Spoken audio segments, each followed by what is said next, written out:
All right, my friends. I just pressed the Let's Go Live button. So that means we've got to wait for the stream to fire up all across the fruited plain of the internet. Before we go ahead and get started, we've got some serious business to attend to, but we can't get to it until we can make sure that we're alive and well. It looks like we are. That's tremendous. Let's go ahead and get started, shall we? Hello, my friends, and welcome back to yet another episode of Watching the Watchers Live. My name is Robert Govea. I am a criminal defense attorney broadcasting from the Valley of the Sun, deep in downtown Phoenix, Arizona. And today, my friends, we have something that is very, very imminent. Actually, a couple things. The big news, Trump may be indicted very soon. A lot of leaks on this case. Just the News has their ear to the ground on this one. And they have heard that the indictment might be coming this week. There's a couple days left this week or next week. And so you're going to be seeing a lot of headlines about this. We're finally getting to that line. This is the federal case we've been talking about for a long time. Special counsel Jack Smith prosecuting. So it's going to be any minute now. Basically, we're all on pins and needles waiting for it to drop. So that will be coming soon. We have new news that Mark Meadows, Donald Trump's former chief of staff, testified in front of the grand jury. We don't know exactly what that was like, but we'll go through a couple stories, and there are some complexities that have been floating around with this grand jury proceeding, including apparently they're sending subpoenas to Secret Service agents and other people who are very close to the former president. So we'll talk about all of that at the start of the show. Then we've got updates about what's happening with the FBI. The Oversight Committee has released the draft of their resolution, the one that they're going to be voting on tomorrow, which we're going to be covering on the show. I don't think we'll get to it live, but it will be on the show. We'll see what the proceedings look like. Might just read you the whole thing. But we do have the contempt resolution. It's about 17 pages. It is saying that Christopher Wray, the director of the FBI, is committing a very big no-no, and he might be somebody who is ending up in prison. That is according to Representative James Comer. Had a very spicy take on this when he was on some of the media shows previously. We've got other reaction from this representative, Tim Burchett, saying, why don't we just not give them any money at all, which is a good idea. I like that one. So quick update on the FBI. Actually, it won't be that quick. We got to go through the entire resolution, so we'll do that. We have more confirmation that Jamie Raskin is a liar. If you had any doubt about it, we're going to go back and just rewatch that statement once more. We'll take a look at what James Comer said about it because we want to lay it on us thick here. Bill Barr confirms that Raskin lied. Raskin came out and said Bill Barr signed a document, signed off on it.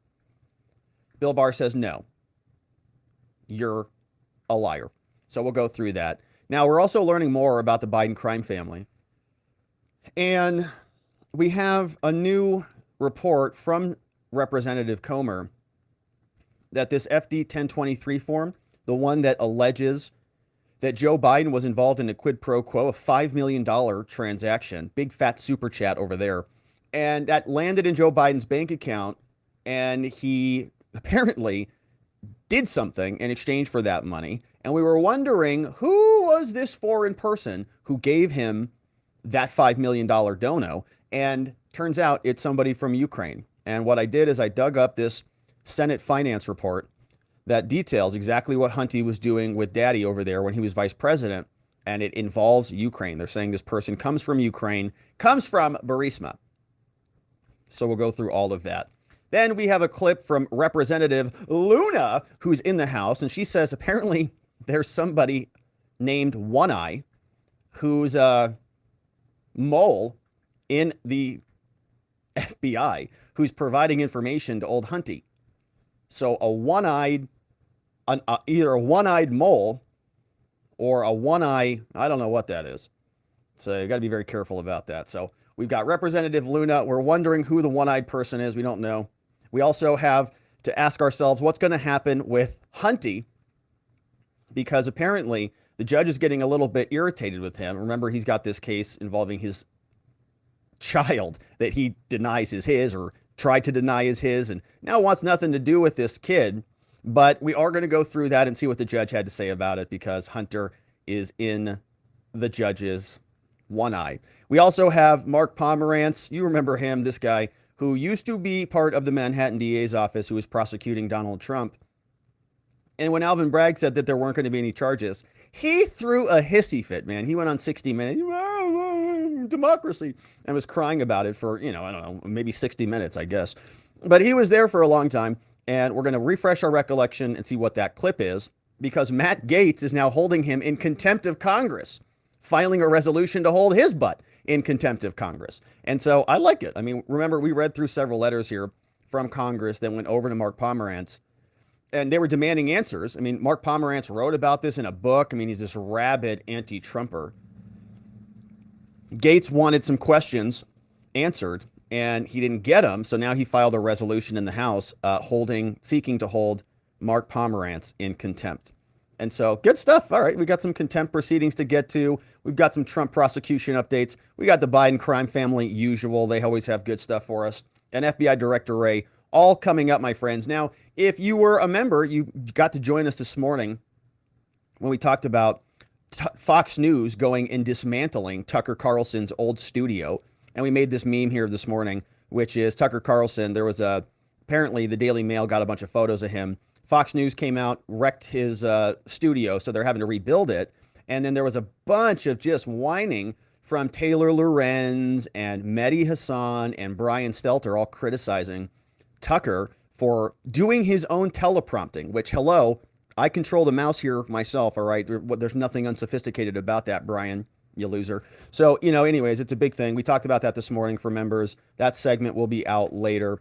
And we also talked about this wild situation where Instagram has this underground network, except it's not really underground. It's kind of right there in your face, of horror things.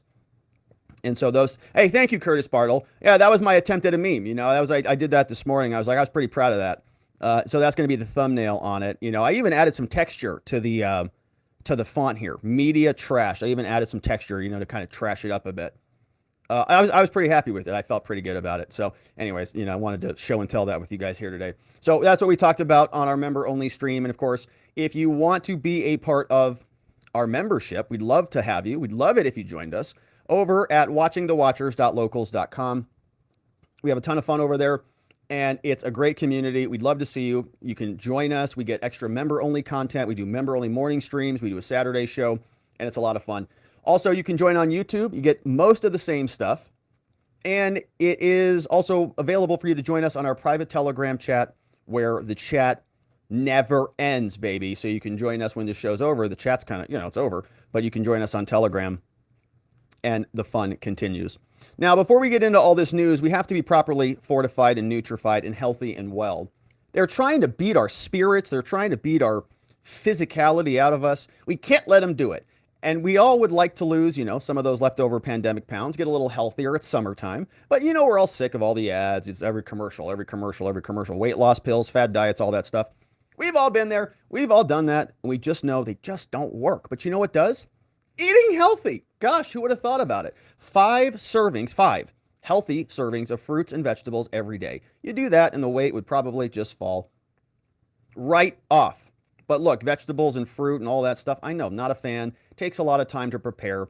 You don't have to worry about it. Instead, just grab some Field of Greens. Field of Greens is a science-backed formula, very specific fruits and vegetables you're not going to find in any other product, and literally just look at the label. Proper nutrition reboots your metabolism so you burn calories faster and lose weight a healthier way. And Field of Greens is the only brand backed by a better health promise. Yes, you're going to look and feel healthier fast, but the greater proof is going to come at your next checkup when your doctor says, wow, you look amazing. Whatever you're doing, keep it up. You're going to know you went to Field of Greens and got your Field of Greens at fieldofgreens.com using code Robert, which is where you can save 15% off your order.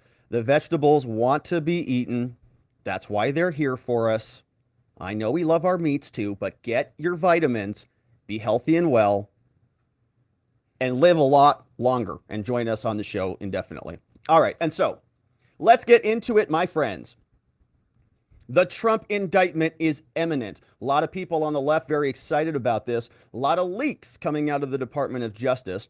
And we're learning that apparently this could be coming within the next day or within the next week. That's how imminent this is. We also know that Donald Trump's former chief of staff, named Mark Meadows, apparently testified in front of the grand jury. Some people are wondering if he flipped or if he gave them something that they needed. If something happened that is accelerating this.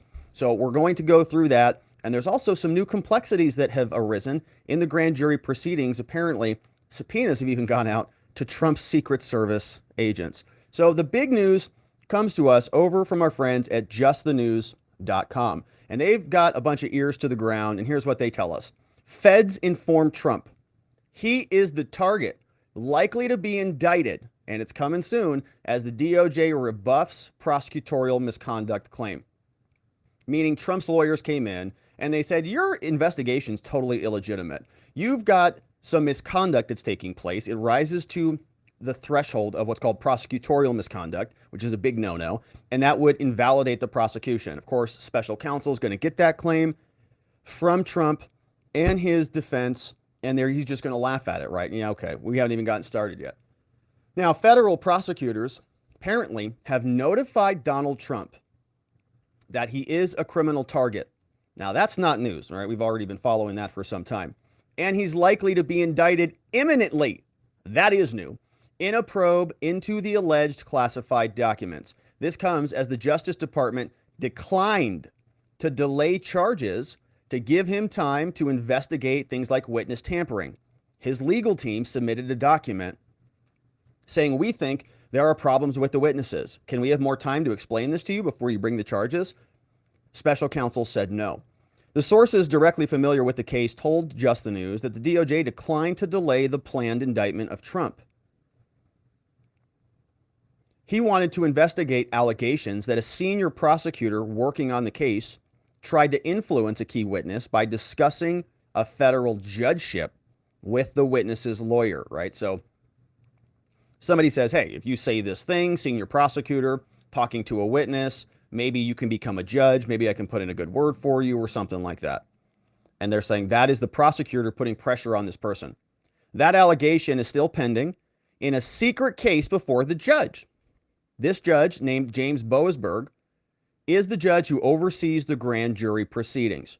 And different judges are on rotation. So one judge, you're in charge of this classroom, you're this courtroom for a day, a term. Then you move over here and you move over here, and they rotate around. And sometimes they even change actual sections of the law. So one person can go from a civil case load to a criminal case load, or to a family case load, or back over to the juvenile division. So this judge is here with grand juries. An historic federal indictment crafted by Jack Smith could be handed up by a federal grand jury as early as this week, the sources said. Trump has already been indicted in Manhattan. Trump has portrayed both cases as a witch hunt. This week, Trump argued that Smith is a partisan, and the federal case against him is being treated differently than one against Joe Biden. Trump said this on Truth. How can the DOJ possibly charge me, who did nothing wrong, when no other presidents were charged, when Joe Biden won't be charged for anything? He said only Trump, the greatest witch hunt of all time. Now, of course, prosecutors deny any of that. One of the potential charges coming against Trump is this: 18 U.S. Code Section 793 outlaws the gathering, transmitting, or losing of national defense information. And we're always asking ourselves, how do we distinguish the Trump case from, let's say, the Pence case, or the Trump case from, let's say, the Biden case, or the Biden separate cases, the Biden VP case and the Biden senator case? So they certainly, you can make the argument that Biden lost those. He transmitted those. He took those out of skiffs and brought them to places he should have never brought them. But we don't see any obstruction here, but that might be coming. Obstruction of justice may be the distinguishing factor. These are all claims the president and his team have robustly contested. No prior sitting American president ever been indicted in federal court. Trump leads the GOP field by as many as 50 points in some polls. Now, Trump's lawyers have prepared a robust defense, months of legal research. They're anticipating Smith might pursue charges. Yeah, we've been saying that for a while here. Trump's lawyers are prepared to argue that a president has broad powers to declassify. They will rely heavily on a U.S. district court case. This is the Clinton sock drawer case. where the court concluded that a president had broad and mostly unchallengeable power to decide what documents to keep. And I agree with the judge on that. Because if you make it up to NARA, the NARA is more powerful than the president. The American Bar Association seemed to agree with Trump's assertion that guidelines support his contention that presidents have broad authority to formally declassify most documents that aren't protected while they are in office. Prosecutors plan to counter that authority, saying that that authority does not extend to documents containing national defense information, whose retention could jeopardize national security. And again, this is going to be an interesting case because the source of the executive's power, right, is the Constitution, but they are enabling the chief executive. That's why he's got special powers like pardon privileges and other things that nobody else has. Who ultimately has the final word on declassifying documents that are in possession of the executive branch? Seems like has to be the president. I don't know who else there is on the list. I don't think it's Deborah Steidel Wall from NARA. I don't think it's Christopher Wray. They have purportedly introduced to the grand jury witness a recording Trump's office made in 2021 during an interview with former Chief of Staff Mark Meadows, who we're going to talk about next. Biographers in which the former president allegedly talked about a document he described as being classified and in his possession allegedly written by former chairman of the Joint Chiefs of Staff, Mark Milley, that outlined a war plan against Iran. While prosecutors have not located an exact document, they found one with classified markings written by others laying out an Iranian battle plan that Trump returned to the National Archives more than a year ago. Trump lawyers have developed evidence showing that information from that plan was leaked to a major magazine by a senior military officer and plan to use that as evidence that it no longer is considered national defense information. But one of the first disputes is going to be whether or not evidence that Trump submitted that alleges that a senior federal prosecutor discussed a federal judgeship with a defense lawyer for a key witness. Give us what we need, you might become a judge. Lisa Monaco, who many people think is actually running the DOJ, they informed the Trump team in the last 24 hours it was rejecting a request to delay the indictment so that this could be investigated. The lawyer was already in line for consideration for the judgeship, I'm sure, and the prosecutor allegedly raised the nomination while trying to get additional testimony from the lawyer's client. These prosecutors, man, are the worst. So this prosecutor goes to this defense lawyer. Prosecutor needs this witness's testimony. Okay, prosecutor goes to somebody and they say, "Hey, we need this witness, this testimony." Witness says, "I'm going to lawyer up. I'm in position for a judgeship or something like that, and I got to get a lawyer just to help me out with all this." So the lawyer comes in and says, "Listen, my client doesn't want to get involved in any of this, so they're just going to, exercise their right to remain silent. They're not going to be useful in this claim." And the prosecutor says, "Gosh, you're serious, really? They're not going to cooperate with us? Huh? And they're in line for a judgeship? They want to be a judge? Well, yeah. Gosh, it'd be really strange, if a letter went over or a recommendation went over to, let's say, the Department of Justice or to the Biden administration about nominations for certain judges. It'd be a shame if that got revoked, wouldn't it?" Yeah, well, good luck with their judgeship. Maybe the prosecutor's not even that explicit. Oh, they don't want to work with the Biden administration? Well, good luck with them being a judge. Hopefully that works out for them. Might be a little bit easier, if they could just cooperate with us. Maybe we could speed that along for them, if they just kind of change their testimony and give us what they need. What we need? The discussion raised concerns among defense lawyers that it was an effort to influence the witness, who has declined to change his testimony because he claims, "I got no other information about the boxes." And so we're still waiting to see when this drops, but an indictment looking to be imminent. And they're saying that Mark Meadows was a part of the conversation, or somebody who maybe even recorded that audio. He was the final White House chief of staff, now being seen as a key witness in the prosecution. Mark Meadows is one of the key figures, apparently has testified before a grand jury hearing as they bring evidence into investigation led by the special counsel. Two different inquiries. One is focused on Trump's efforts to, they say, cling to power after losing the 2020 election, which led into January 6th. And the question about the scope of this investigation was, this is about after losing, right? After losing. The other question was, are they going to be going into pre-election stuff that Trump was doing? The other is the Trump classified documents allegation. It's not clear precisely when Meadows testified or if other investigators questioned him about one or both cases. For months, people in Trump's orbit have been puzzled and wary about the low profile kept by Meadows. As reports surfaced, one of the witnesses after another, Mr. Meadows was largely after sight. Some advisors believe he could be significant. Yeah, he's the chief of staff. Trump himself apparently has asked aides about this.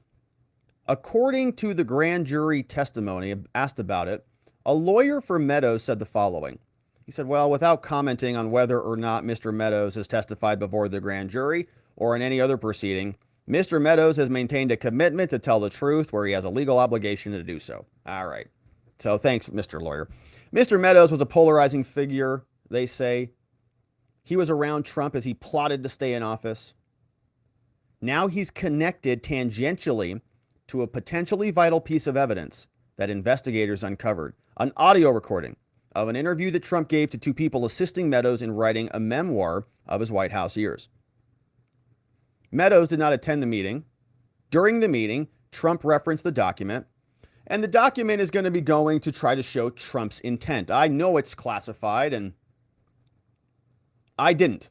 Seemingly suggesting that he should have declassified it, but that he no longer could since he was out of office, right? So in other words, hinting that he didn't declassify it. He's like, oh man, this thing is still classified. And again, you got to be very careful with these words. He might be referring to the document as having been classified. Or, he could be saying, I should have gotten the label taken off of it or something like that, right? But the technical status of the document is declassified. It may not be reflected on the face of the document, but the status of the document is it's declassified. So you got to be careful on how they are trying to make this stick. Now, we had a little bit more on the Meadows stuff. Here is more from CNN. It's not clear which part of the investigation he even got into, whether it was the mishandling or whether it was in the efforts to oppose and overturn 2020. Of course, he's viewed as a very critical witness in this case. But as the grand jury nears, there are other complexities that are popping up. The grand jury that's convening in Florida has some other interesting things going on here. And this is separate. There's been another one sitting for months. This goes into the documents case. There are people familiar with the investigation. They say, listen to this, that more than 20 members of Mr. Trump's Secret Service security detail have also been subpoenaed. They're trying to get anything they possibly can on him. No stone left unturned. But there are indications that the Washington grand jury may have stopped hearing testimony in recent weeks. As for the Florida grand jury, which began hearing evidence last month, only a handful of witnesses has testified to it. At least one witness has already been there. It's an open question why prosecutors impaneled the Florida grand jury. There's an uncertainty there due to the secret nature of grand juries. Yeah, we just don't know. Even though this is shrouded in mystery, people familiar with the inquiry suggested there could be a number of reasons why Smith chose this. They could bring charges in both places. Yeah. One case could be brought in another, or different crimes of the same allegation could be brought theoretically in two different locations. One is the investigation, Washington largely complete, but Florida is still going on. So this is Jack Smith. They are working hard on this. They are even now investigating his Secret Service agents. Mark Meadows, his chief of staff, has been compelled to flip, and the grand jury is likely going to be returning an indictment. The question is when. We know that in D.C. especially, there will be a panel of grand jurors who are salivating to prosecute Trump. So I do believe it's imminent. Whether it's this week or next is only left to be seen. Of course, we will continue to cover this. I've been assembling all of this into a massive mind map covering all of the Trump prosecutions, and so we hope you join us. There will be a lot more to go on this. We are just getting warmed up, and after the indictment comes a real slog. We don't know whether they're going to ask to hold Trump non-bondable or what type of prohibitions they will try to impose on him, but we will be here to cover. All right, my friends, and so that is the update on Donald Trump. Now we've got to turn our attention over to the FBI and talk about Director Wray, because James Comer has some fun stuff on this one for us. Here's what he says. Contempt of Congress being brought against Christopher Wray, the director of the FBI. And what are the penalties for contempt of Congress? Sometimes we know that those get referred over to the DOJ and they bring criminal charges. We've covered the Steve Bannon case here, and they want jail time for him. So what about Christopher Wray? What if he's in contempt of Congress? Should he go to prison? Well, we have Representative James Comer who says that's up to Christopher Wray, but it could be a very real possibility. And this comes on the heels of the preparation of the full resolution that the House Oversight Committee is going to be submitting into Congress that will be seeking to hold Christopher Wray in contempt, as he should be. And the question is that going to be penalty enough? Or maybe they should also defund them and pull their money from their FBI headquarters. We'll see. A lot of possibilities. We like them all. But this is Representative James Comer explaining to us why Christopher Wray might end up in prison. And we're playing this on a different video here.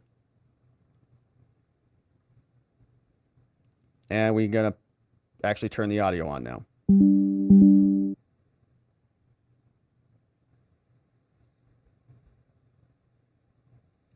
And why is this audio not playing?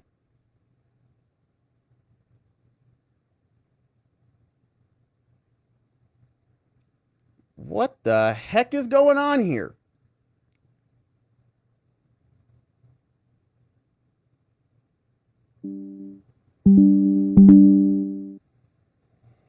All right, let me see if I can find this clip somewhere else. I don't know why that audio is not coming through. It was on mute? Am I just a big dum-dum? I don't think so. Let me check this other thing.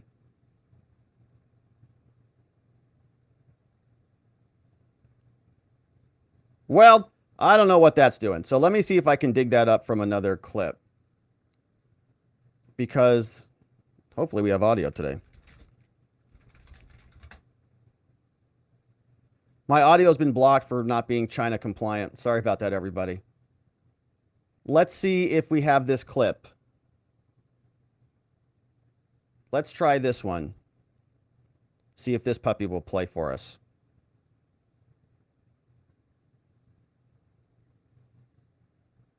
Here we go. Chairman of the House Oversight Committee, James Comer, is with me now. Great to see you.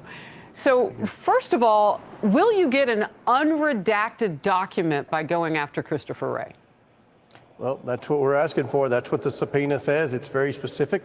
It's a very small document, and at the very top of the document, it says unclassified in big bold letters. So there's really no reason for the FBI not to hand this document over. So, Chairman, what has been the delay? I mean, because at one point, I think I covered it early in the day a couple of weeks ago, that Christopher Wray wanted you to walk over to the FBI and see it there. I mean, this has been a really weird back and forth.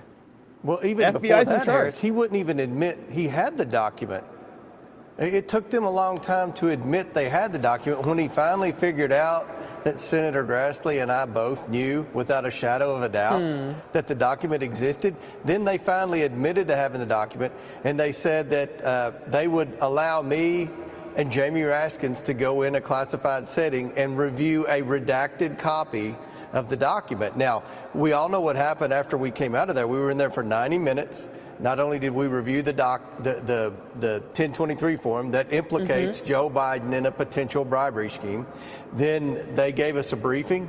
They told us things like there was an ongoing investigation and this document had been handed over to the investigator. And then we walk right outside and Jamie Raskin says things that just aren't true. He says that this was part of Rudy Giuliani, that the document had something to do with Rudy Giuliani. That is a complete and bold-faced lie. What? He also said he didn't recall the FBI saying that the document was needed for an ongoing investigation. They said that 4 times, that it was a part of an ongoing investigation. So if nothing else, Christopher Wray can thank Jamie Raskin for what's going to happen to him Thursday morning at 9 o'clock unless he produces that document in the next 24 hours. Wow. Well, who's on the subpoena list now? That's tomorrow. Imminent. I'm sorry? Who's on the subpoena list now? Just Christopher Wray. He Just is him. the one person. But yes. you're looking at other things. You've been working with the whistleblower, so on and so forth. Are there any other people that you want to bring in? We're going to bring in a lot of people very soon that pertain to a lot of different areas. The one missing piece before we start bringing people in for depositions and things like that is this Form 1023. So it's important evidence. Because it's important evidence because remember It's the what keystone. it says in there. This dates back from 2020 all the way back to 2017. The briber alleges that he gave a bribe to the vice president, and he did it through various banks and various shell companies. That's exactly what we've uncovered, and what we presented to the American people happened in Romania. Oh, interesting. So you're going to match what you have learned against the actual evidence, and like tapestry, Absolutely. you're going to overlay that. One last one. When will people see the evidence? Well, we've been presenting evidence. We've been presenting bank records that show wires from China that were then laundered through shell companies that went down to Biden. We showed that Biden received money less than 2 weeks after he left Romania while he was vice president that went through shell companies that was funneled down to the Biden. So we're following the money, Harris. And, you know, there's a lot of money. There are many more bank accounts, and this is an important part of our investigation. We talked about this yesterday, but this is the keystone. You know, this is that piece of evidence. I think yesterday we used the analogy of finding the piece of trash that matches the DNA, which I think is exactly how they got Kohberger, right? Brian Kohberger. And that evidence now matches, which gives them justification to get a search warrant, which then gives them access to the car, which gives access to actual DNA, which then gives access to the home, which then gives access to the computer, which then gives access to all of the bank accounts and all the records, and you get everything, right? The person's entire life, because now they can just go right up the chain. They need to crack it open just a smidge. And that's why this document is so dang important. That's why the FD 1023 is being fought over to death by Christopher Wray. He's willing to go into contempt for this. That's how important this document is. It's the keystone. It's going to connect everything together, and they are panicked as can be. Now, as we talked about previously, Comer, they already know what's in the document. They've already got the whistleblower. They know the materiality of this, but they need to show that the FBI was covering it up, and that's why it needs to come from the FBI. They need to say, see, look what they have. Look what they've done. That's our FBI. Christopher Wray doesn't turn over that document. Is he going to go to prison? Prison? Well, that's up to Christopher Wray. I know that I wouldn't want to be held in contempt of Congress and end up in prison being the former head of the FBI. Look, this is a simple request. It's not a classified document. Right. They acted like it didn't even exist. So just hand the document over.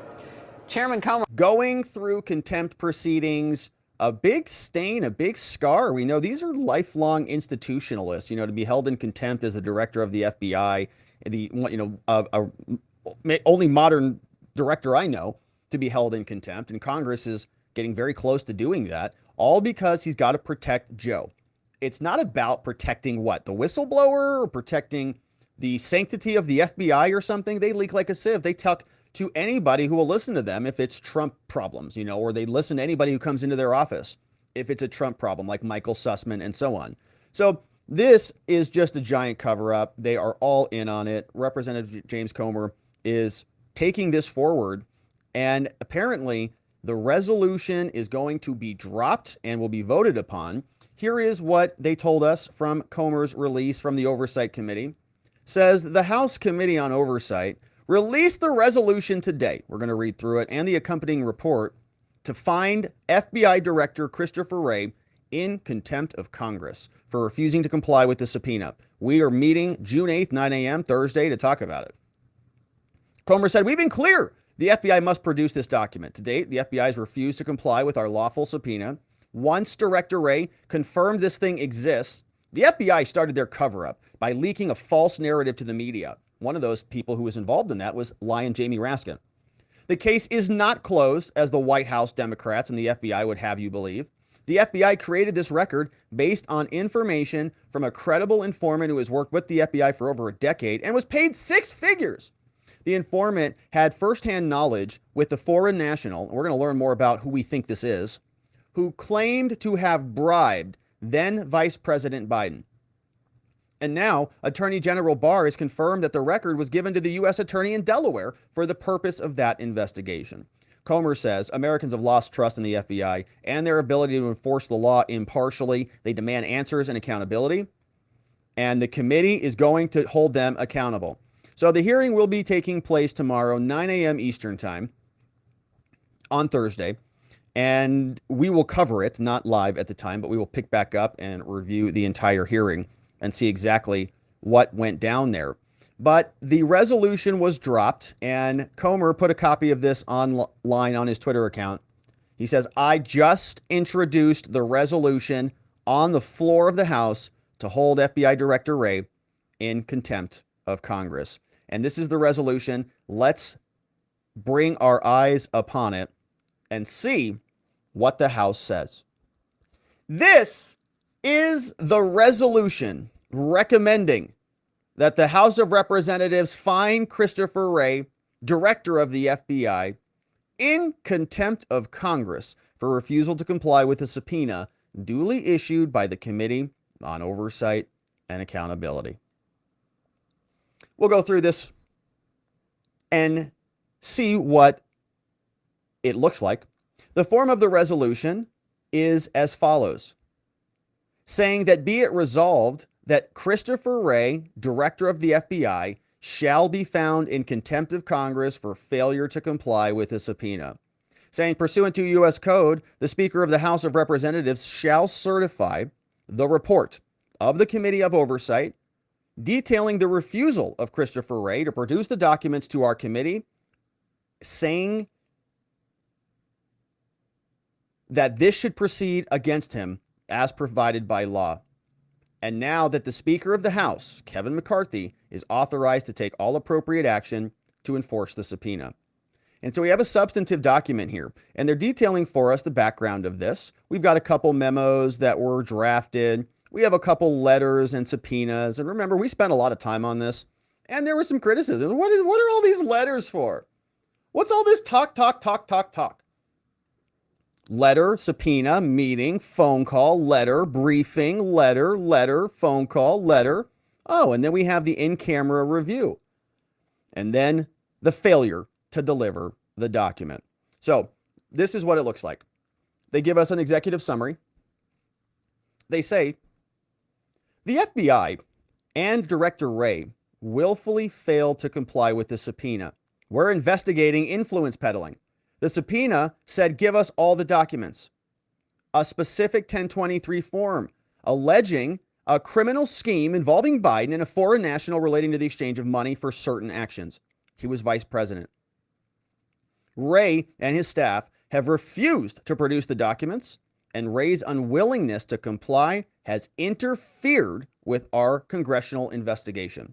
And so therefore, having exhausted all of the available options for obtaining compliance, the chairman recommends the House hold Director Wray in contempt for his failure to comply with our subpoena. Now we get some background on where this comes from. An important corollary to the powers expressly granted to Congress by the Constitution is the responsibility to perform rigorous oversight of the executive. Supreme Court has recognized this congressional power on numerous occasions. They said that this is essential The power of inquiry with the process to enforce the inquiry is essential, said the Supreme Court. They said the power of Congress to conduct investigations is just inherent in the legislative process, and that power is broad. We also had an act passed in 1946 which extended this authority, and the Oversight Committee is standing under House Rule 10. Rule 10 grants us broad authority. Rule 11 specifically authorizes the committee to do the things that we've done. And so now you see how this is being stacked up on top of itself. They're making the case from the highest level. They're building a foundation. Okay, the Supreme Court says we can do this stuff, so we did it. We've got a couple cases, McGrain versus Doherty. We've got another case, Watkins versus United States. Supreme Court has interpreted the Constitution to say we can do it. We also passed another act saying we can do it. Then, once we know that we constitutionally can do it, because the Supreme Court said we can, then we formed our own rules, House Rule 10, House Rule 11, to say that we're doing this. Then we're doing it. We're actually doing the thing. Now, the committee is using Rule 10 and 11 to conduct an investigation of the president and his family in foreign domestic business practices under Rule 10. We can do this. We're considering legislation aimed at presidents and their families to stop this public corruption and influence peddling from happening, and it's directly within the purview of our oversight. Now, they explain some of the background, the legislative purpose. Why do they want to do this? They want to prevent financial transactions from being structured in a way to evade disclosure. They want to strengthen the Bank Secrecy Act. The committee aims to draft legislation for more transparency too. 3 great reasons. But without having the 1023 form, the document the committee's subpoena captures, the committee cannot assess whether the allegations in the document pose an actual risk. We can't tell. And because the FBI refuses to cooperate, the committee cannot use the form to evaluate whether anyone from the Biden family received payments from the foreign national, how much those payments entailed, if they were made, and what, if any, companies, including shell companies, were used to make such payments. And since the document was redacted, the committee cannot interview the individuals involved, request documents from them, or corroborate or disprove the CHS statements. This evidence would be highly relevant to developing legislation to strengthen the financial disclosure requirements regarding foreign transactions involving senior elected officials' family members, and implement financial disclosure laws. Now, the FBI's delays in acknowledging the existence of this form and refusal to allow us possess it is interfering and directly impacting the committee's ability to investigate the Biden family peddling and corruption. Now, they give us a little bit of a background on this. They say in 2022, Republican committee began investigating big tech companies, saying free and fair elections are very important. While seeking to converse about this, we sought answers about a particular story. You remember the New York Post story, the one that was banned back during the election, the one that was covered up with the aid of CIA, Mike Morrell, and Anthony Blinken, the current Secretary of State. After reviewing the laptop, the investigation expanded to include other areas, including the Department of Treasury and the suspicious activity reports being created about Biden's family members. The committee learned about various SARs, the suspicious activity reports, from the Treasury Department and began to inquire. They asked for subpoenas for the bank records. 4 banks with specific subpoenas tailored to Biden family members and their business associates. Records were unique. The bank records obtained have revealed a pattern that foreign nationals and foreign companies appear to have sought access and influence by creating lucrative business relationships with Biden family members and their associates while Biden was VP. Long time, 2009 to 2017. Now, we had a couple of documents that were drafted. The first bank records memo. We had a second bank records memo. A whistleblower finally came forward. Through legally protected, highly credible, unclassified disclosures, we learned the following. there is this FD 1023 form. According to the whistleblower, the FBI and DOJ have been in possession of the document. These allegations followed the pattern established by our other investigation. So in light of these, we demanded to know more, and we wanted the document from the FBI. The FBI said we would accommodate you, but nope, didn't satisfy the subpoena. We couldn't even retain it. And significant parts of the information provided was redacted. If we got the unredacted form, it would help. So we sent a subpoena. We got a letter back. The subpoena said a bunch of, response said a bunch of nonsense. Oh, we can't do this, sources and methods. They had a meeting together on the 15th. There was a phone call. Chairman Comer and Grassley requested a call with Wray. Phone call did not take place until May 31st, right? That's what the FBI does. You ask for a phone call in May, they'll get back to you a couple weeks later. I thought I was slow. Letter from Chairman Comer. On May 19th, Comer sent Director Wray a letter emphasizing the delay. Got to stop the delaying it. We got a briefing finally from May 22nd. Comer sent another letter on May 24th. May 30th, FBI responded. Finally, they get the phone call. He's like, ugh, I got to talk to Congress. Hang on. Letter from the FBI on June 1st. Then we have very brief in-camera reviews at FBI headquarters. Then FBI staff allowed Comer and Raskin a review of the form. That's what happened this week. 2 staff members attended. The FBI also briefed Comer and Raskin and staff about some of the info, but they were unable to answer questions. Several times, the FBI refused to answer because the information in the form was used in, quote, an ongoing investigation.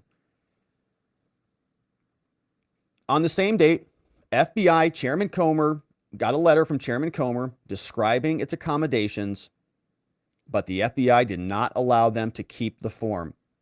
So, therefore, they say they failed to produce the form. Now, they give us some perspective on contempt. They tell us that these proceedings date back over 215 years. Valuable mechanism in our system. History is replete with this. And they've used it in the past. Within the past 25 years, it's been used before. Chairman Dan Burton held a vote recommending contempt for Janet Reno. And she was held in contempt by a vote, 24-18. Henry Waxman threatened to hold another attorney general. Another contempt report was issued. 2012, Eric Holder, remember him from Obama years. He refused to comply with the subpoena. Obama eventually asserted executive privilege over the documents, but the committee held Holder in contempt. 17 House Democrats crossed party lines to rebuke Obama's claim of executive privilege. The House then considered and passed another bill authorizing a civil lawsuit to compel the production. The resolution contained a criminal contempt citation, and it authorized a lawsuit to compel. And the court ruled in favor of this. But then Lois Lerner was also held in contempt. And another committee moved to hold Bill Barr in contempt. So they say, in conclusion, Director Wray's actions impeded Congress. His staff has willfully failed to comply with the subpoena. Therefore, it's necessary to enforce it. The committee is going to be voting. Here's some more details about how this works. Complying with different statements. And so this is what is going to be introduced tomorrow, and we'll see what Congress does with it. But some nice background there on how this works and exactly what the FBI failed to do. Long list of requests and conversations. Can you give us this? Can you give us that? Long drawn out process because they don't want to give anything over, because they know this document implicates not only Joe Biden and the Biden crime family, but it also implicates the FBI for covering it up, not doing anything with this material. If this was a Trump document, he would have already been imprisoned for it. But they don't do the same thing for the left. And so we'll see what Congress does with this tomorrow. But a lot of Congress people are excited about this moving forward. And contempt is not the only potential repercussion for the FBI. They could also be defunded. Joining me now is Tennessee Congressman, member of the House Oversight and Foreign Affairs Committees. Tim Burchett is here. Really seeing it. Do you think Well, I think, Maria, what we're really seeing is more of this administration just trying to hide the facts that there's a lot of corruption that went on. To me, it's kind of damning of the Justice Department to keep delaying releasing these things to us. We've requested it. Chairman Comer has done a good job of laying out the facts, and they've continued to put their head in the sand about the whole thing. You know, I don't understand how it is possible that the Oversight Committee is being denied your ability to have oversight of this. What are you going to do at the end of the day in the face of all of this stonewalling? Well, I keep saying the same thing about it. We need to go back to what Congress has the power to do, and that's the power of the purse. If these departments refuse to play ball with us, we need to start cutting their funding. They're obviously that's right. Putting justice on the back burner and allowing their own personal political beliefs to run the show, and that's just not what it's supposed to be about. And unfortunately, that's what we're seeing time and time again from the FBI and all the other investigative bodies that are dealing with this. Chairman Comer has clearly laid out the facts, and we have, and the American public is demanding that we get to the bottom of it. Well, I mean, I want to ask you about that power of the purse, because over the debt ceiling debate, did you lose some of that ability of the power of the purse because of the rules around the appropriations? Here's former House Speaker Newt Gingrich with me suggesting how House Republicans might deal with this, with keeping the FBI in check. Watch this. I think they should dig in their heels and insist on the changes. You and I have discussed it before. They should kill the FBI's proposed $3.5 billion headquarters, a building larger than the Pentagon. It's an absurdity to create, but that's going to require one day at a time, hanging tough, taking one fight at a time, including all 12 appropriations bills, and insisting on the investigations actually being performed in an effective way. Will Congress do Congressman, that? the FBI wants $3.5 billion for new headquarters. Isn't it true with these new rules around the debt ceiling that if the Senate does not get its worth over the FBI walk-in? In total dollars, $233 million is what the administration's requesting at this time, and Speaker Gingrich is absolutely correct. And I did not vote for the debt ceiling. I'm one of four, as you know, that did not, that has not ever voted for it. Congressman Buck, Biggs, Matt Gaetz out of Florida, and myself are the only four who did not vote for it. And those are some of the reasons that we didn't. You know, there's $4 trillion in added debt. This debt's going to cripple us in this country, as you well know, and we just are not taking a very serious view of it. And this is just another case. They're going to build a building a bit larger than the Pentagon, for goodness sakes. You know, when I was the mayor of Knox County, I remember Pentagon is the symbol for the U.S. military, right? And the FBI is going to get a bigger building for domestic surveillance. Remember, I was talking to some of the old timers about a building across the street that they built, that they bought for the education department. And somebody said, well, what are they going to do with that building? And one of the old timers said, they're going to fill it. And that's exactly what the FBI will do with this new monstrosity. It's ridiculous. And they continue just to subvert justice. They've been sitting on this Hunter Biden thing for over 5 years now. All right, so we've got other solutions. The FBI is operating on their own terms as it continues to cover up for the Biden crime family. We've got Christopher Wray scheduled to be held in contempt. We'll see what Congress does with this tomorrow as the Oversight Committee brings it in front of the American people for a vote. And of course, we will continue to cover. All right, my friends, now moving on. We're going to revisit this one. Lion Raskin, Bill Barr came out and confirmed that what he told us during that press conference was not the truth. Remember, we're in this battle over this FD 1023 form, and Christopher Wray brought it over for a little bit of a show and tell and he gave it to Congress. He said, you guys can look at it real fast. You can't touch it. Don't touch it. And then he took it away from him. And we heard two different versions of reality. James Comer came out and said that the basis for why the FBI would not leave the document was because it's part of an ongoing investigation. We need it. We can't give it to you because we need it. And then Jamie Raskin came out and he said the exact opposite. He said, no, actually, the investigation was closed. And so we're wondering what the heck is true. If the investigation is closed, then that means there's no basis to withhold the document. Give us the document then. If it's been closed and been found to be a legitimate transaction that didn't invoke any criminality at all, why can't we see it? This is what Raskin said. Now, he got caught in this big time, and Bill Barr confirms this was a big fat lie. To suspicion of criminal activity.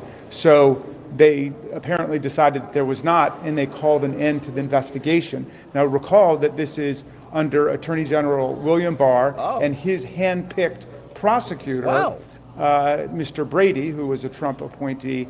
They were the ones who decided that there was no grounds further based on what this confidential human source reported from. He's got a notepad. He must have taken notes. Look at the notepad. Let's see what's on those notes there, Jamie. A conversation with another person. They decided that there was no grounds to escalate this up the investigative prosecutorial chain. That's it. So if there's a complaint, the complaint is with Attorney General William Barr, the Trump Justice Department, and the team that the Trump administration appointed to look into it. But I'm just surprised that my colleagues want to try to litigate this in public, much less hold the director of the Federal Bureau of Investigation in contempt for complying with their request. They didn't comply with their request, liar. And there was a whole process that was undertaken, and that process came to its natural end, as I understand it. Yes. Natural end. In your opinion, Escalate on any here's the human next source question. Investigative, so-called preliminary investigation, and after that comes a full-blown investigation. Busted right here. Yes, and then I'll come to you. thank you very much. So, from what you're saying, is Chairman Comer not telling the truth in that there's an ongoing FBI investigation into this allegation that then Vice President Biden took a bribe from a foreign official? Wait, say, What? He said it was an What? ongoing He said it's an ongoing investigation. investigation, that they're still Into that investigating. document. okay, but I'm not privy to what the chairman had to say. You were just in the same room as him, dum-dum. There have certainly been published reports that there is an ongoing investigation in Delaware by the U.S. Attorney, I believe related to Hunter Biden. That's all that I know. Any indication that this document that you guys were briefed on today is part of an ongoing investigation? What I know is that busted. the FBI Department of Justice team under William Barr and Scott Brady Busted. in the Western District of Pennsylvania terminated the investigation. They Wow. said there were no grounds for further investigative steps, so Wow. they ended that. Now, Okay, so he said Bill Barr ended that. He made that statement a number of times, and Bill Barr is going to come in and fill in the gaps on that one. Is that true? Jamie said that it was all signed off on. This whole thing was a big nothing burger, all a bunch of nonsense. We know that Comer says that's all ridiculous. He says, in fact, Jamie Raskin, after this statement, after this little pitch to us about exactly what happened here, is a big, fat, dishonest person. Here's what he said.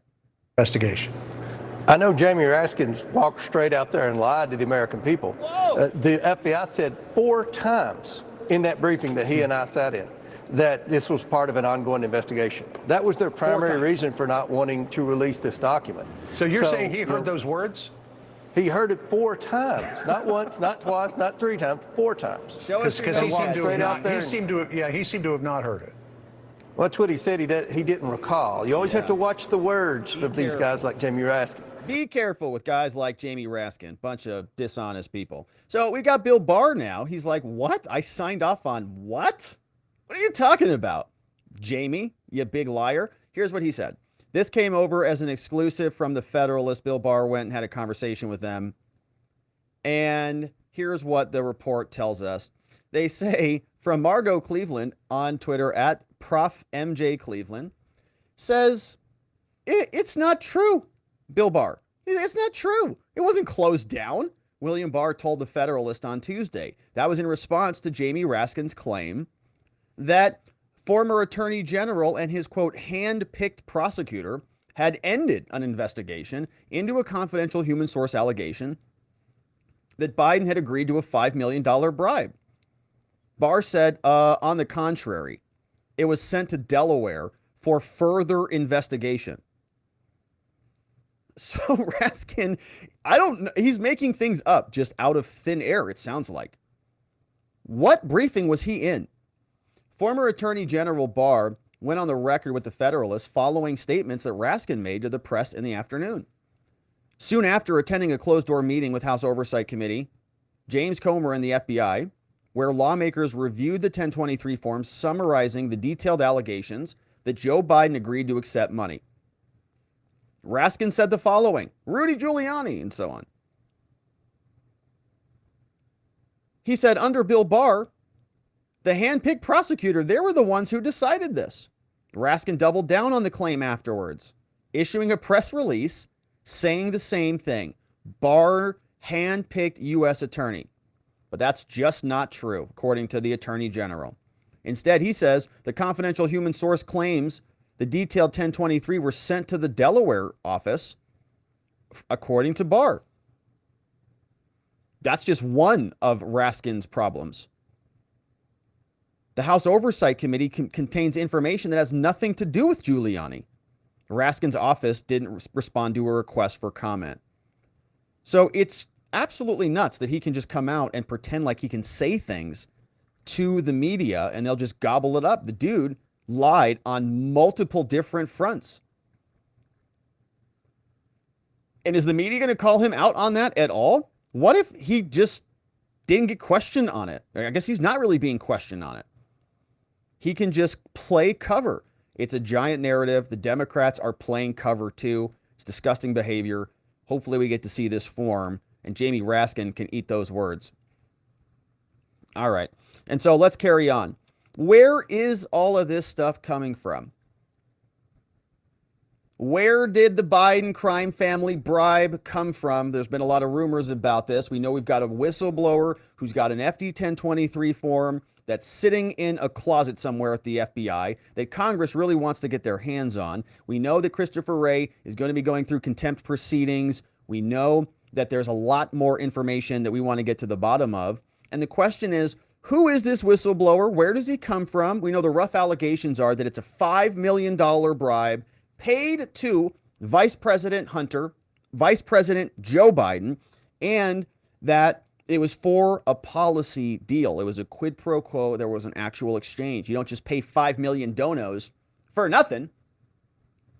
So we get an update on this from Representative Comer. He's speaking with Just the News, and he explains to them that this involves Ukraine. And here he is with John Solomon and Amanda Head. And let's put a pin in this name that John Solomon brings up. We're going to learn more about this person in a minute. Done a lot of explaining to your colleagues, to the American public, this bribery scheme, I get a sense, and I've been doing a lot of reporting, that this does involve the country of Ukraine, a place where the Biden family has a lot of tentacles. Can you confirm that for us? Yes, it is Ukraine. This Form 1023 involves a business person from Ukraine who allegedly... Business person. Remember yesterday we were listening to McCarthy, and McCarthy told us it was a dignitary. Who is this person? What's going on here? A business person from Ukraine who allegedly sent a bribe, substantial bribe, to then Vice President Joe Biden. And if I could furthermore, there's a name I've been very familiar with in that country, Mr. Zlochevsky, Mykola Zlochevsky, owner of Burisma Holdings. Does he come up in this scenario at all? I probably better punt on that question. Okay. In fact, John, the name was redacted. It was. So, okay. Yeah. The name was redacted, but Mykola Zlochevsky was the name that you heard from John Solomon. Mykola Zlochevsky. Who is this person? What's going on with Ukraine? Why would they be paying $5 million to Hunter, or let's say to Joe, through Hunter, in order to get something done? Well, we have this report that was published back in September 2022 that detailed a lot of this. And every day that we wake up and we learn more information about this cover-up, all the pieces start to fall into place. So this report is as relevant now as ever, now that we know about this form. But before we knew about this form, here's what we knew. This came out from the U.S. Senate Committee on Homeland Security, Government Affairs back in 2020. The Senate Committee on Finance Majority Staff Report, and it details Hunter Biden, Burisma, and the corruption, the impact on U.S. policy and other related concerns. It's a big document, 87 pages. We're not going to go through all of it. We'll just hit the highlights, including the executive summary. But remember that name that we just heard? Remember this one right here? Mykola Zlochevsky, right there. See that name popping up here again? Yeah, very interesting. So the executive summary says, in late 2013, 2014, and just to put a pin in this, remember the first FD 1023 form landed apparently with the FBI in 2017. In late 2013 into 2014, mass protests erupted in Kyiv, demanding integration into Western economies and an end to systemic corruption that had plagued the country. At least 82 people were killed during the protests when the Ukrainian president Viktor Yanukovych abdicated by fleeing the country. Less than 2 months later, significant events involving the Bidens unfolded. And we're often asking ourselves, why are the Bidens, why is the whole administration and the whole military industrial complex just so giddy about Ukraine and this war? But we ask ourselves, was there something deeper here? Or is it all just about saving democracy in the Western world? Well, we'd start to unpeel and peel back the layers here. But on April 16th, Vice President met with his son's business partner. On April 16th, 2014, Vice President Biden met with Devon Archer at the White House. That's Hunter's business partner. 5 days later, President Biden visited Ukraine. And so he meets with Devon Archer. 5 days later, goes to Ukraine. Soon after, described in the press as the public face handling Ukraine. The day after his visit, Archer joined the board of Burisma. 6 days after that, British officials on April 28th seized $23 million from London bank accounts of Burisma's owner, the owner of Burisma, Mykola Zlochevsky. Same guy who might be the counterpart. He got 23 million bucks taken from his accounts. 14 days later, on May 12th, Hunter Biden joined the board of Burisma. And over the course of the next several years, they were paid millions of dollars from a corrupt Ukrainian oligarch for their participation on the board. For what? Millions of dollars. For what? The protest in Kyiv became known as the Revolution of Dignity. Zlochevsky made sure that relevant Ukrainian officials were well aware of Hunter's appointment as on Burisma's board. Hunter's position on the board created an immediate conflict of interest. That would be problematic for everybody, the U.S. and Ukraine. The chairman's investigation into the conflicts started with Chuck Grassley, Chairman Grassley, and it investigated all of the shell companies. We've talked about many of these. Bohai Harvest, Rosemont Seneca, and others. Chairman discovered many problems, saying that Hunter's position on Burisma interfered with different policies. This report details some of the problems. Here are some key findings. The presence of Hunter Biden was very awkward for all officials there. Senior State Department officials raised concerns with Vice President Biden as well as Hunter, saying that his position on the board enabled Russian disinformation efforts and risked undermining U.S. policy. They don't care. It's about money. They said that this position was awkward for all Americans. John Kerry had knowledge of Hunter's role on the board, but when asked about it, he said, no, I had no knowledge about any of that. No, none, no evidence. They said, well, we've got evidence to show you did know about that, John. Victoria Nuland said that Zlochevsky was an odious oligarch. But they said, I'm not going to name names or get into accusing individuals. Hunter Biden was serving on Burisma's board, supposedly consulting on corporate governance and transparency, whatever that is. Look, Zlochevsky wanted the vice president's son on his board. That's it. He's working on governance and transparency. Zlochevsky allegedly paid a $7 million bribe to officials serving under Ukraine's prosecutor general to shut the case against Zlochevsky. Hunter Biden was a Secret Service protectee. A day before his last trip as a protectee, Time published an article describing Burisma's ramped up lobbying efforts and Hunter's involvement on the board. Before ending his protective detail, Hunter received Secret Service protection trips all over the world. Look at this. Hunter was traveling around to Moscow, Beijing, Doha, Paris, Seoul, Manila, Tokyo, Mexico City, Milan, Florence, Shanghai, all of the places, great places. All on the Secret Service dime, probably doing deals.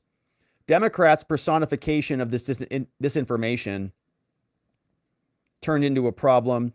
$4 million were paid by Burisma to Hunter and Archer's board. Archer got millions of dollars from other foreign nationals. Archer received $140,000 for a car the same day that Joe Biden appeared with Ukraine Prime Minister and Ukrainian legislatures. Hunter got a $3.5 million wire transfer from Alina Baturina, the wife of a former mayor of Moscow.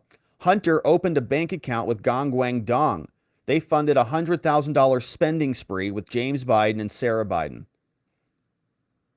Hunter had business associations with Yi Jinping, Gong Guangdong, and other Chinese nationals linked to the communist government and the People's Liberation Army.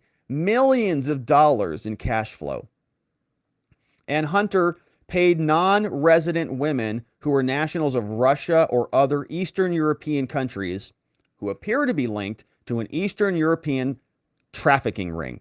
Okay, that's the Biden family. Now there's 80 additional pages that detail the rest of this. If you want to read the rest of it, you can do so. This is the name of the document, Hunter Biden, Burisma, and Corruption. And now we know that with that background, this was drafted in 2020. It all fits now. We actually have a whistleblower who was communicating about this. He says, I am a witness to this. It's not just documents. And he submitted a form to the FBI, and they're doing everything they can. Or he had a conversation with the FBI. They memorialized it in the FD 1023. They do not want it coming out because this would be opening Pandora's box. The Republicans could then go through all of this and dig out everybody who was involved, including John Kerry, Joe Biden, probably Obama, and many others, because they were all playing around in the playground of Ukraine, enriching their families on the backs of those people and the American people. And it is disgusting behavior. We're hopeful that the Republicans get to the bottom of it. But as the investigation continues, apparently there is a mole in the FBI who's keeping the Biden people apprised of everything that's going on. How do we know this? Representative Luna. She's here, and she's going to be explaining to us that the FBI has apparently a mole called One Eye in the FBI. You know, that's a question that we asked ourselves, but I want to mention something too, Jesse. The FBI has moles within the FBI that are actively leaking information to the Biden family, specifically Hunter Biden. You know, it was brought to our attention that there was a mole within the FBI by the name of One Eye that was updating Hunter on what was currently taking place. So it's in my opinion that the FBI, one, is definitely not something that we trust as House Oversight, but also, too, that they have an issue within their own institutions with accountability and leaks. Yeah, the one-eyed mole. You know, the one-eyed mole. Yeah, I don't know what's going on over there at the FBI, but when I was thinking of a one-eyed mole, the first person that came to my mind was, dun, dun, dun, Crenshaw. Who could it be? Does he work for the FBI? He certainly feels like a Fed to me. I didn't know who else it could have been, but that's the first person that came to my mind. Dan Crenshaw. So is the Biden family getting apprised of exactly what's going on? Who knows? Hunter is in a little bit of hot water with the judge out of Arkansas. And here's what this one says. This article came over from our friends at the Epoch Times. They tell us the following, that Hunter, the son of the president, has been ordered to appear in person before a judge in Arkansas to explain why he should not be held in contempt of court. And if the proceedings don't go his way, he could face time behind bars. Whoa. The president's son is facing a child support case in Arkansas. He's been ordered by the presiding judge in May to hand over information. Attorneys representing Luden Alexis Roberts, the mother of Hunter Biden's child, filed a motion on May to hold the son in contempt of court after alleging he failed to fully answer questions. The judge, Holly Meyer, issued an order on June 5th. Here's what the order looks like. What I meant to say is we'll review that another time. In Arkansas, contempt of court is a Class C misdemeanor punishable by fines and jail. In her order, Meyer said that she would consider punishment or sanctions against Hunter, including incarceration for civil contempt until he fully answers discovery for a period of up to 6 months. So literally throw him in jail until he fills out the form. Now, Hunty denied that this child was his, but a DNA test confirmed it. What a nice family. And the two agreed that Biden would pay an undisclosed amount of child support. The terms of the agreement are sealed. However, Biden later asked the court to review this because he said, I don't have the money. So now the case is being reopened. What an idiot. During the hearing, the attorney said Biden had been paying $20,000 a month in child support. At that hearing, the judge ordered Hunty to provide more information. The judge said that she couldn't rule on the amount because no side gave us enough information. So this is going to be interesting. During the hearing in May, the judge said she wouldn't press the legal team. She would press the legal team. And you better show cause, Hunter, about why you should not be held in contempt. So this is probably the most serious thing that Hunter is facing.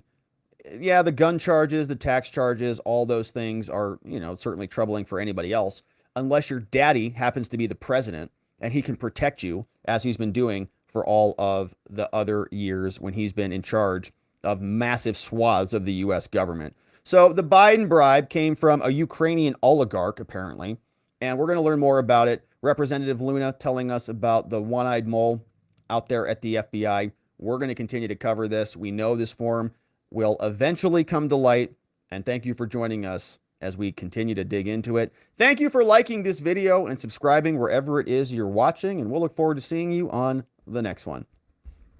All right, my friends, now we've got one final segment on the day, and this one is about another Trump prosecution, but this one's taking place out of New York.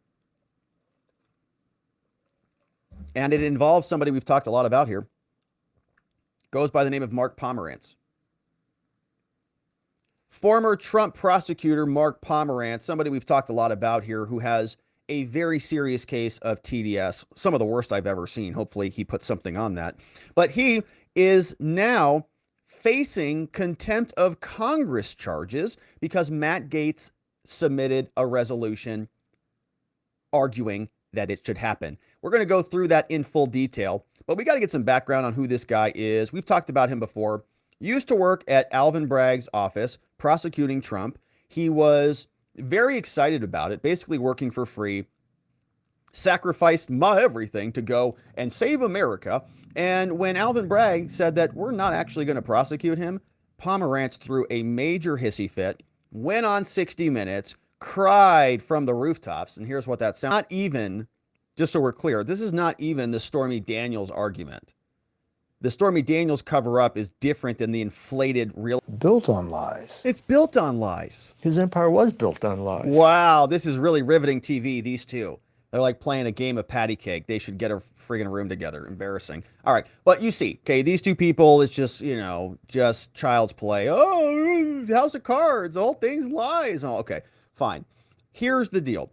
This guy was requested and subpoenaed to provide information about his role in this prosecution pursuant to the congressional ability to conduct oversight.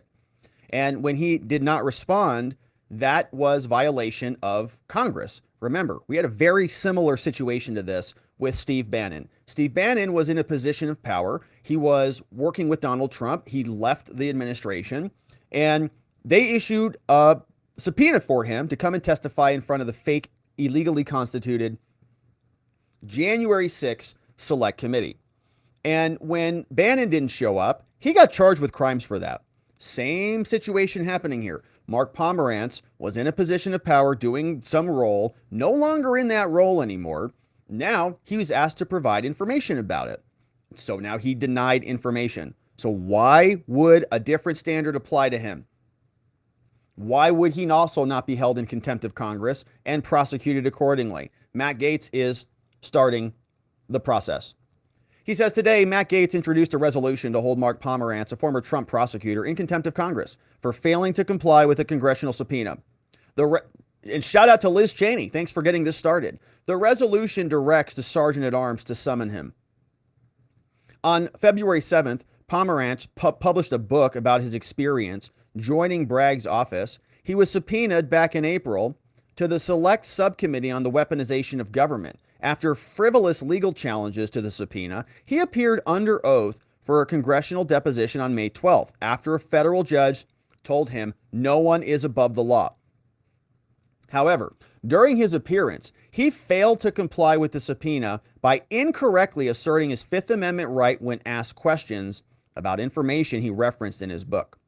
Through his lack of testimony, Mark Pomerantz has undoubtedly undermined the legitimacy of this witch hunt indictment against Trump. Mr. Pomerantz pled the fifth to nearly every question about his time in the Manhattan DA's office, despite writing a tell-all book about his time there. I believe Pomerantz engaged in misconduct in his targeting of Trump, and his refusal to answer simple questions should not go unpunished. He should be held in contempt of Congress and be compelled to answer the questions on the weaponization. If he fails to comply, the Sergeant-at-Arms must summon him by force. And this is an escalation that we were predicting here for a long time. The pendulum swings both ways, and if that loser, Liz Cheney and Adam Kinzinger, can sit around with their fake tears and weaponize the government against their political opponents, well, the Republicans can play that game too. It's a sad state of affairs. Unfortunately, I wish it was not happening in America, but we don't have much choice about it. This is what Matt Gaetz said when he was explaining this. And again, I don't know why this audio is not playing. Let me try to dig this up from another source. Matt Gaetz. Let's see if we can find this. And this was over on Matt Gaetz's original website. He says, here is the clip. Let's get to it. Here's Gaetz explaining. Congressman Matt Gaetz was at that hearing. You saw him in that clip asking Garrett O'Boyle about who has been targeted by the FBI, and he joins us now tonight. Congressman, great to have you with us on this program. You know, I would love to start with this, Congressman. You know, there's many Americans who defang and defund the authorities that have been weaponized against the people. We have to get the FBI out of Washington, D.C. Much of what you heard today is that there are good FBI agents and analysts all around this country, and there is pressure that comes out of headquarters and out of the Washington field office to do things that are against the law and the Constitution. And then when people are brave enough to push back, they are crushed. We have seen how the FBI has targeted President Trump, how they've targeted anyone who believes in the Second Amendment or build the wall or, for goodness sake, the Betsy Ross flag. But now we see how they go after their own. And they're doing it to make an example of these people because they know that the corruption runs deep and they're deeply afraid that more people will come forward. So it's easier for them to torture Garrett O'Boyle, to leave his children without jackets in a cold winter, to leave Steve Friend without an ability to make an income. It's easier to do that than to face the consequences of the corruption that they have allowed to seep into an agency that seems to have sown more evil than they have rooted out. And Congressman, you tweeted today, yet another example of that corruption is that you have a whistleblower out of the Boston field office who has brought to light, affirmed that there was FBI presence on January 6th, infiltration in the riot on January 6th. With all of that in hand, and I heard you say this now, we fully understand the limitations on the power of Congress. As you just said, you do not throw people in jail, but you do have the power of the purse. And you alluded to that a moment ago. You do have appropriations. Is that, in the end, the avenue that Congress can pursue in attempting to reform the FBI, in how you fund the FBI? Yeah, the lifeblood of the things that you are concerned about, it's the money. So we have to cut off the money, and we also have to make organizational changes. My colleague Dan Bishop of North Carolina has suggested breaking up the FBI so that their agents fall within the jurisdiction of the U.S. attorneys throughout the country. That way everything isn't centralized, where you have a circumstance like in Boston, where the Boston agents were saying, we're not going to go and round up people just because they happen to be in Washington, D.C. on January 6th, and for that they faced consequences, and that's deeply unfair. Yeah, crazy stuff. So that's Matt Gaetz. And he did submit a formal resolution against Mark Pomerantz. And here's what that looks like. Coming out of the House of Representatives, recommending that the House hold Mark Pomerantz in contempt. He writes that there was, in fact, a valid subpoena from Congress, and Mark Pomerantz failed to comply with the terms. They say Mark Pomerantz got a valid subpoena on April 6, came from the Weaponization Committee, and after a frivolous legal challenge, he finally appeared. The judge, in a federal ruling, said Mr. Pomerantz must appear. No one is above the law. The judge said Pomerantz is in this situation because he decided to inject himself into the public debate by authoring a book that he has described as appropriate and in the public interest. So you talked about it. You can't not talk about it now. Said that Pomerantz did testify under oath with his counsel present. He frivolously refused to answer any questions, including questions like, do you respect Alvin Bragg? Subsequently, in response to a question of Representative Stefanik, so there are no lies in the book you wrote? She said, you stand fully behind this publication under your name? He said, that's correct.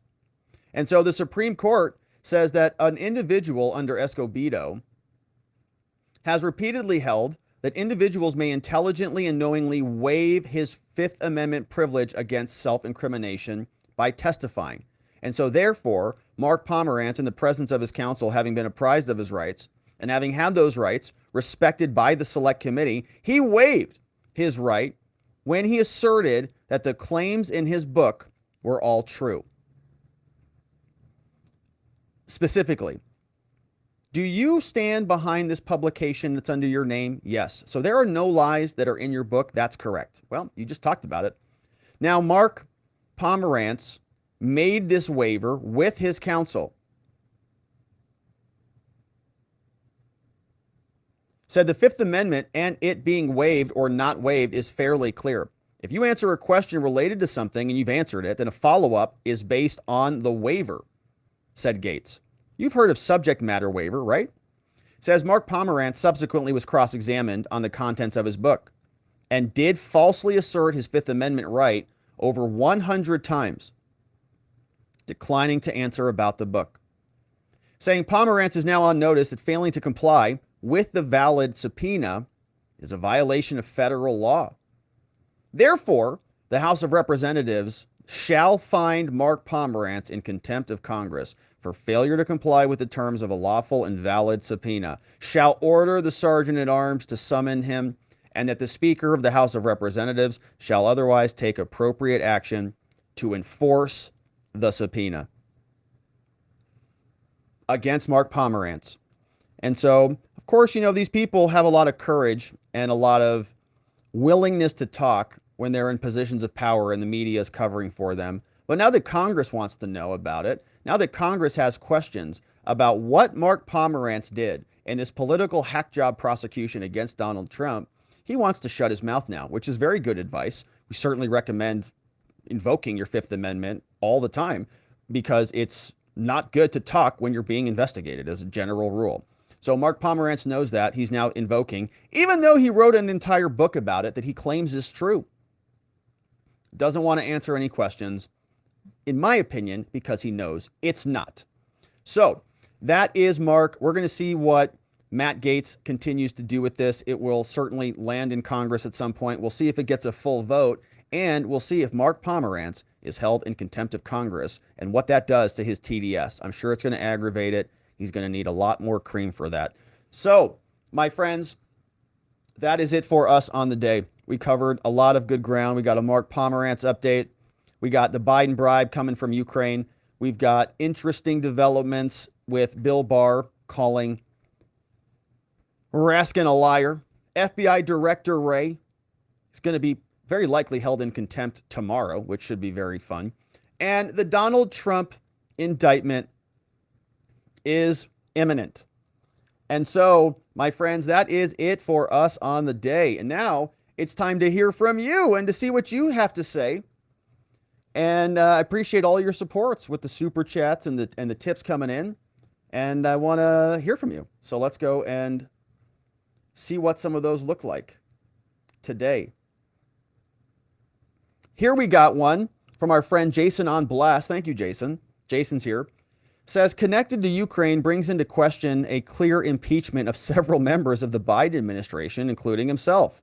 Remember the fired prosecutor? I do. Yeah. And I think we've got names now, and we have an entire form now that implicates it. So amazing. And Congress is digging in.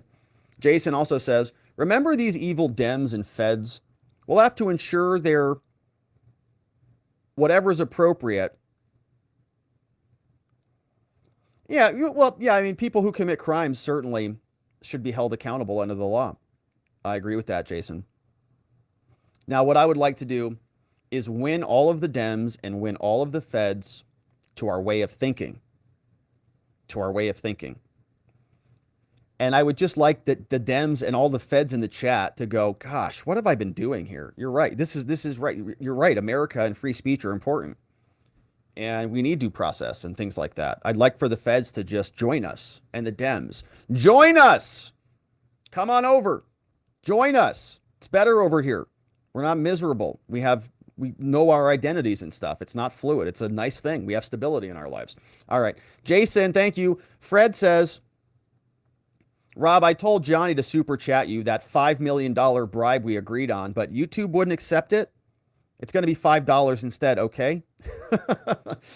I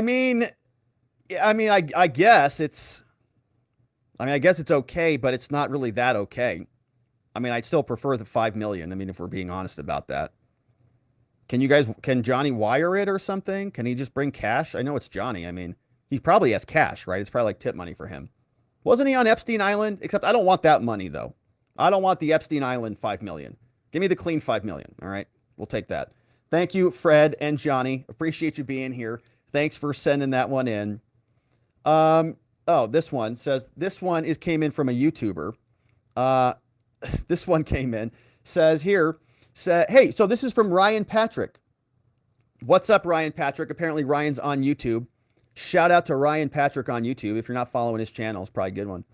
Says, when is Trump's next indictment expected? Ready for that next surge in the polls? Good comment on that. Yeah, every time we see that come through, a new indictment, the poll numbers seem to jump up. And so we're excited about, I guess, that silver lining in all of this. We don't know when the next indictment is. So there's going to be probably 2 or 3 of them. So we might see one out of D.C. this week or next week. We might see another one out of Florida, relative same time frame, and then the other one is going to be out of Georgia. This one is brought by Georgia, which is Fani Willis. She is bringing, I think, a RICO case, and that one is very likely to be coming out here in, I would say, in July, August. I think is when Fani Willis is bringing her case. And hey, shout out to Ryan Patrick. We got Vienticus shared over your channel here. And it looks like you're doing some cool crypto stuff over there. So Ryan Patrick's doing some cool crypto stuff. If you're interested in crypto, this is Ryan Patrick's channel, at Ryan P Crypto. Sweet, man. Love that. And I'm going to check out your stuff. I just subscribed to you, because we love some crypto news over here. There's a lot of it, actually. We just talked about, when did we talk about Coinbase? We just talked about Coinbase yesterday, I think it was, being sued. So anyways, good to see you, Ryan. Thanks for stopping by, and thanks, V, for clipping that and introducing us. We've got another one from Ian Mack. Says, this one's here. This is Ryan's address, Ryan Crypto. Thank you, V. This one came in from Ian Mack. Says, surely getting any case against Trump moved out of D.C. would be the easiest argument to make in the world. I mean, to a reasonable person, but I don't think that's going to happen. You think the judges are going to let this case go out of D.C.? Gosh, I'm not sure about that. They're going to say, no, it's fair here, you know, and we can be fair and impartial. I don't think it's going to move. A Bad Poet says, so all the new ethics rules used against Trump. Can Congress subpoena Joe Biden's Secret Service VP has agents had Hillary's? Fair is fair. So, I mean, if they could make a claim for it that was based in legislative purpose and part of their oversight function, Joe Biden's Secret Service VP has agents, Hillary had agents, fair is fair. Yeah, I see what you're saying, because they went after Trump's Secret Service agents. Could Congress also go after Joe Biden's secrets? It have to be part of a different investigation. Okay, the special counsel here has legitimate authority to go and investigate crimes. Congress doesn't have that authority. Congress can only go investigate for oversight purposes and for legislative purposes. That's why, you know, separation of powers there. So, you know, listen, when the Republicans win again, and they do, yeah, I think that they could open their own investigations with their own special counsel, go after their own Secret Service agents, and do all of this stuff. That's why they're so freaked. That's why they don't want to lose control of this, because they know that Joe Biden and the Republicans are going to be on the receiving end of it. S. McG, what's up, S. McG, says Congress and the Senate need personal bodyguards that can't arrest anyone but government officials. The FBI has always been known for being too powerful, from S. McG. I see what you're saying. So they can just go send somebody to the FBI building and just go round them up. FBI has always been known for being too powerful. You're exactly right about that. Yeah, you're exactly right about that. There was a lot of that was out there. This one came in from the Rubos. From the Rubos. And have you gotten your Rubos Salt Shop, which is delicious, at rubossaltshop.com? Well, you should. Here is what they sent over on Locals. They said, the Biden-Romanian connections. We know someone who had left communist Romania 15 years ago, but is still very knowledgeable about Romanian matters. In 2019, he told us that Hunter was hired as a consultant by former Romanian oligarch and convicted felon Kolomiski. Another Roman oligarch who hired Hunter as a consultant was Gabriel Popoviciu. Popoviciu is married to the daughter of Ion Dinka, nicknamed Teliaga, who was Cusco's ruthless and feared right-hand man. Wow. See, like the layers here. Hunter Biden's client is Gabriel Popoviciu, married to the daughter and the dictator, the right-hand man, Ion Dinka. Wow. So yeah, that's some knowledge right there, dropped by the Rubos. Thank you to the Rubos. And it's layered, right? You don't know where all this stuff comes from and where it all goes. Good to see you guys. Thank you for that. rubossaltshop.com. Great stuff. It's Mama Govea endorsed. We have Made Ghost says, could all the charges they pressed Trump on be used as precedent to charge other presidents, staff, Secret Service agents at all? Yeah. Yes, you're right. I think that you could have state prosecutors now charging presidents. It's all fair game. That's what I'm saying when I say that they don't even know what they're doing. This is going to have major consequences. And, you know, oftentimes the first people to go, they kind of bungle it. And the Republicans can pick up the ball and do something about it. We'll see if they do. But certainly they could. Salty Sarge says Eric Holder, Obama's attorney general, was held in contempt of Congress for refusing to turn over the documents. We will have to wait until Trump's new attorney general appointment. Yeah, I mean, I think you're right about that. They're just going to be held in contempt and they're not going to turn over the document anyways. So we'll just be sitting here. Now, Oil Smoke Jones says, if Trump is locked up, does Secret Service go with him? They are sworn to protect him after all. Right. We don't know the answer to that. It's a great question, and we really just don't know. I mean, I think the answer is yes, but don't know. I mean, you don't want the president, the former president in jail, who's getting harassed by other inmates for confidential document information or something, you know? Like, you got to keep him protected. He knows too much. So I don't think they can just lock him up. And I don't know. I mean, there's a reason you have Secret Service protection. It's to protect the country. It's not just to protect the person. It's to protect the country because the person was a former president. So these people are just, you know, I don't know. I don't even think they know what they're doing. Rocky Water says, Rob, you continue to rock. We continue to appreciate it. Well, thank you, Rocky. And I appreciate you with the tip on locals, my friend. Says, keep shining that spotlight, baby. We'll keep doing it together. I appreciate you being here. Spuds is here. Spuds brought in one new membo. Thank you, Spuds. Eagle 80 is in the house as a new membo on YouTube. And don't forget to grab the Telegram link, our YouTube friends, our YouTube members.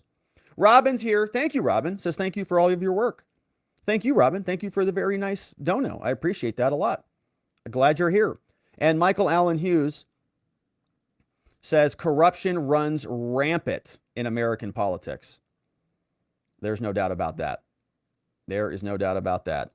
And it seems like it's accelerating. I mean, I don't know if it's always been bad, but it seems like now it's just like, well, let's just prosecute him.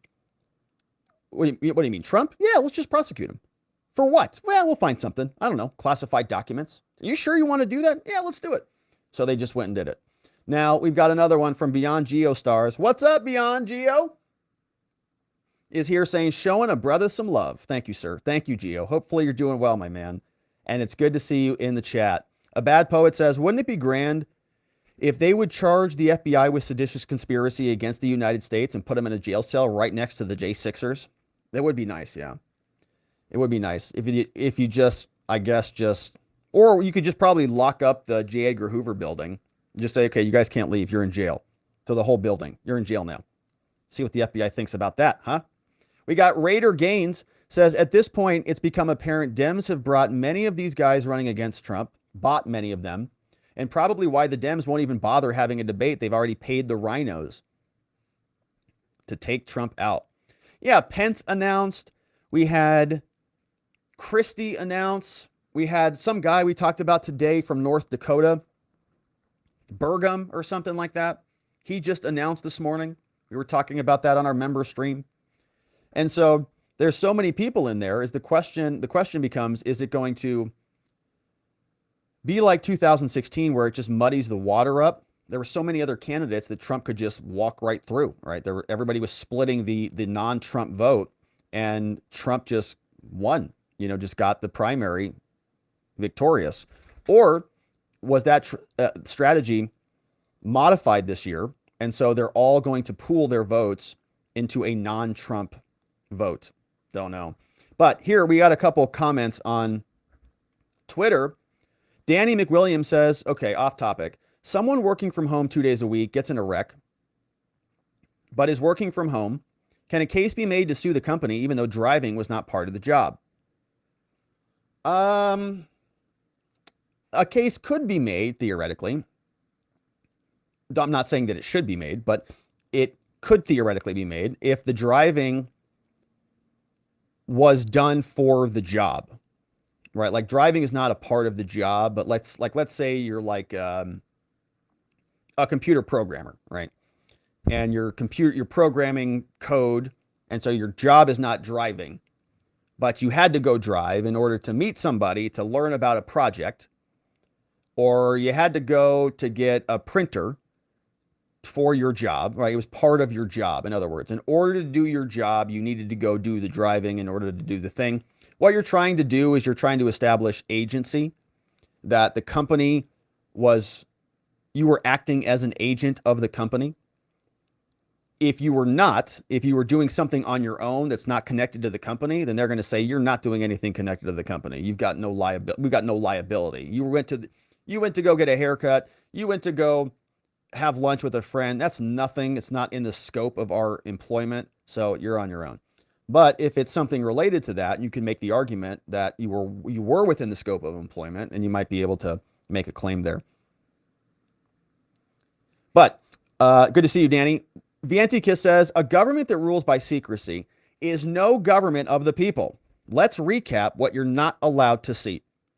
Evidence of Trump-Russia collusion, votes being tallied, what's in your food or water, what's in certain things, and Capitol tapes on January 6th. And the list goes on. Good comment from Viantikis. Yeah, and hey, so Danny McWilliams, this guy is called 2012 Jameson. He says, I am a workers' comp attorney. It can be in some cases, right? So there you go.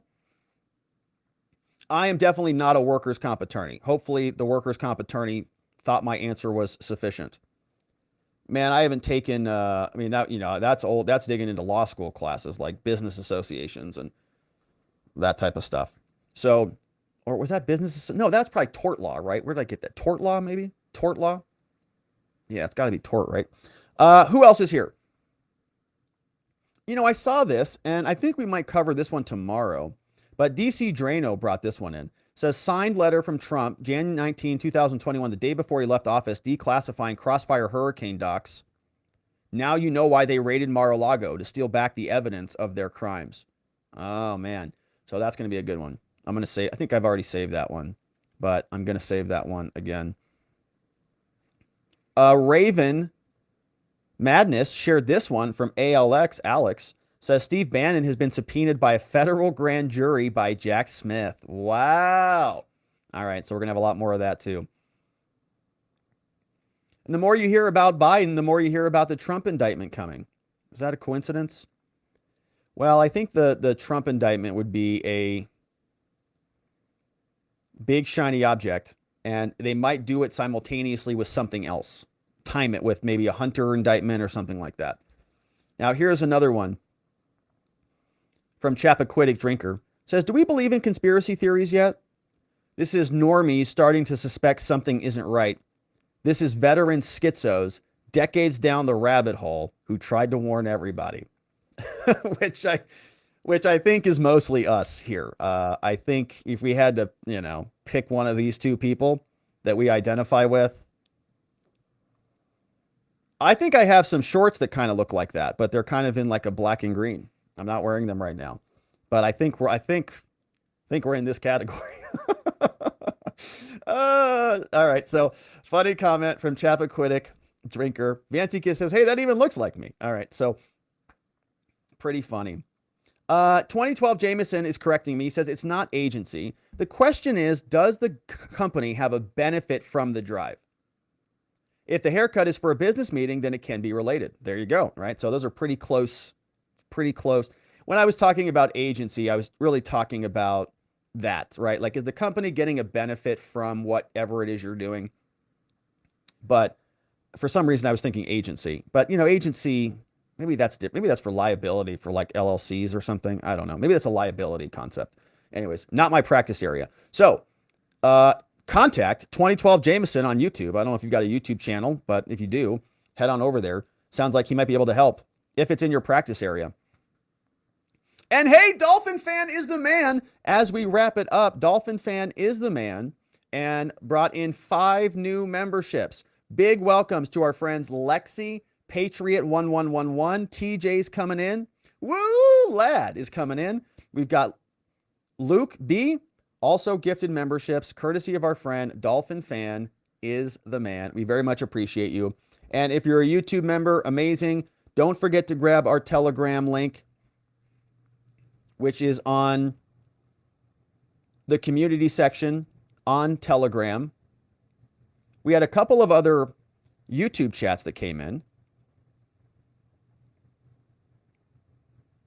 Raider Gaines says, at this point, it's become apparent that Dems have bought many of these guys, probably why they won't even bother having a debate. They've already paid too many of these rhinos to take him out. Monica Jones has been a member for 4 months. Amazing, Monica. 4 months. That's a good amount of time.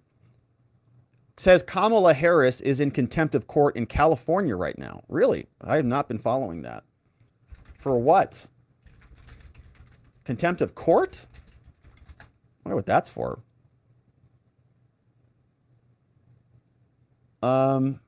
Yeah, that's interesting.